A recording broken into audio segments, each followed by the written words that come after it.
Vigo is 10 weeks old and we've had him for 2 weeks. I made a video previously about the xpen, why we went with an xpen, how we've been using it, but I've been receiving some questions around our future planning with the xpen and crate. Specifically around, are these tools that we plan to use forever? And also, if not, how are we going to be expanding his access to the rest of the house? So to answer that question, yes and no.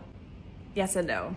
No, we don't plan on using the xpen forever. As he gets older, we will absolutely expand his access to the rest of the house. But yes, we do plan on using the crate, at least for the foreseeable future. Coming back to the xpen, it's a great question around how are we going to be increasing his access to the house. Now, there is a broad strokes rule around introducing a dog to a new family, which is 3 days, 3 weeks, 3 months. These are essentially the barriers through which puppies or dogs will start to comfort up. So after 3 days, you'll start to see a little bit more of their personality, whereas in the first 3 days, they would have been a little bit more nervous in the new home. At 3 weeks, again, you'll have another kind of breakthrough moment where they'll feel even more comfortable, and at 3 months, that's when they're considered fully settled in. We wanted to be in a position where we were setting the pace with him and demonstrating our leadership in setting boundaries so that we don't end up in a position where he's older and we set boundaries and he's not used to us being the leaders. For that reason, for the first 3 weeks, we decided to keep him in his xpen as it is. Our plan will be every kind of 2 to 3 weeks, depending on how he's doing, we'll slowly expand out his access. So this weekend, when we hit 3 weeks with him, we'll likely expand his access to the rest of the kitchen, but not the dining room. 2 to 3 weeks after that, we might extend his access to the dining room as well. 2 to 3 weeks after that, we might then give him access to the living room, and we'll kind of take it from there. And what I will say is that these gains in access to the house are not guaranteed. And what I mean by that is that if we open him up to the rest of the kitchen, for example, and he ends up being an absolute menace, we will reduce him back to the access that he has now. He kind of has to prove and earn his freedom within the house. Our goal is that when he's older, that he will be responsible enough to fully free roam the house, to be trusted to be left home alone. But we'll see how it goes. We're kind of taking it as it comes. So hopefully that answers any questions. Let me know if there's anything else I can share about it and about our experience. And make sure you give us a follow if you want to keep following along on our mission to make Vigo into a brilliant family dog.